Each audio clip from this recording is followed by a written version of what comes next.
Hello बच्चों।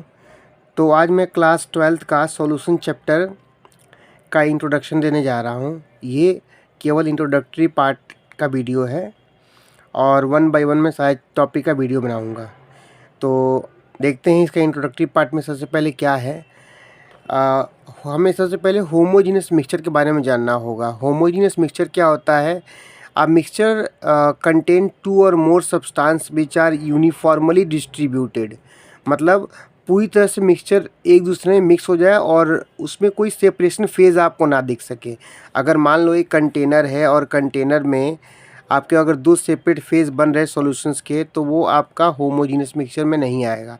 और अगर यूनिफॉर्मली सारे पार्टिकल मिक्स हो जाए तो दैट इज़ होमोजीनियस मिक्सचर। जैसे कि एलॉयज़, आप जानते हैं कि एलॉयज़ क्या होता है? व्हेन टू और मोर देन टू मेटल्स और सब metals mix together they form alloys. जैसे कि प्योर गोल्ड बहुत वीक होता है तो हमें उसको स्ट्रॉन्ग बनाने के लिए थोड़ा सा कॉपर मिक्स करना पड़ता है, तो वो एक एलॉय है। दूसरा एग्जांपल ले सकते हैं हम लोग solution of sugar in water. अगर शुगर को हम लोग वाटर में मिक्स करते हैं तो वो कम्प्लीटली मिक्स हो जा सकता है।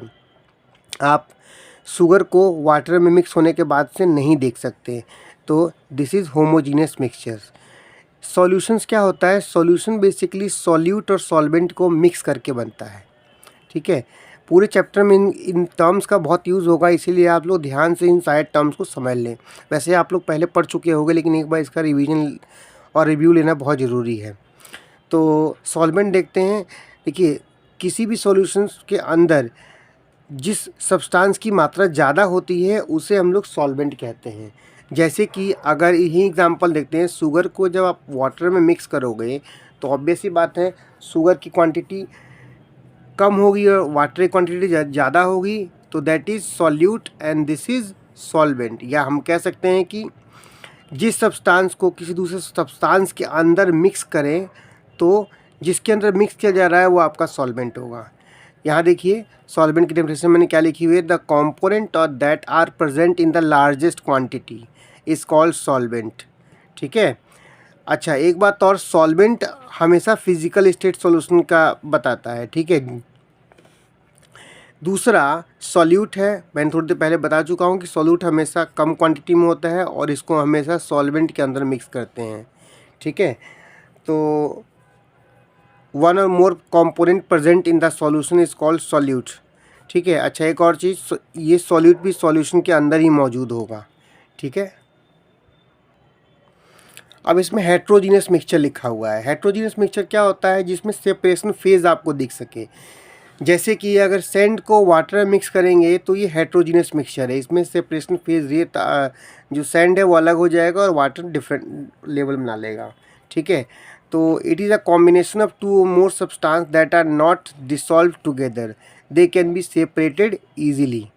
ठीक है। टाइप्स ऑफ सॉल्यूशंस क्या क्या होते हैं? देखिए, आप लोगों को थोड़ी देर पहले बता चुका हूँ कि सॉल्वेंट की क्वांटिटी हमेशा ज़्यादा होती है और वही सॉल्यूशन की फिजिकल स्टेट को डिटरमाइन करता है। तो ये देखिए, यहाँ इस वाले केस में सॉल्वेंट क्या है? Gas gas gas. तो यानी कि इस तरह के सॉल्यूशन का जो फेज़ होगा वो गैसियस होगा, यहाँ लिखा है मैंने।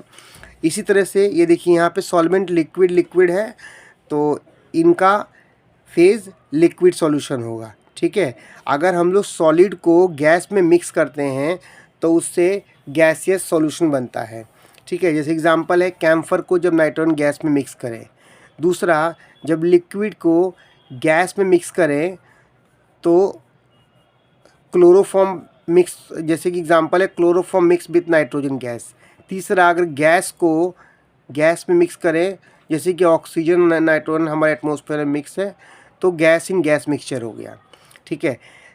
उससे अगला लिक्विड सॉल्यूशन का एग्जांपल है, सॉलिड को जब मिक्स करें लिक्विड में, जैसे कि ग्लूकोज डिसॉल्व इन वाटर, और यहाँ मैंने एग्जांपल दिया था शुगर डिसॉल्व इन वाटर, वो सब एग्जांपल सॉलिड लिक्विड का हो सकता है। Liquid liquid, ethanol dissolve in water, gas in liquid, oxygen dissolve in water. ठीक है। ये टाइप्स ऑफ सॉल्यूशंस है, ये एनसीईआरटी बुक में है, पूरा टेबल बना हुआ है, उनको ढंग से आप लर्न करें। 1 मार्कर में इनमें से ये क्वेश्चन आ जाता है, कभी कभी ये एमसीक्यू में पूछ लेता है। ठीक है। अब इसके आगे की वीडियोज़ एक्सप्रेसिंग कॉन्सेंट्रेशन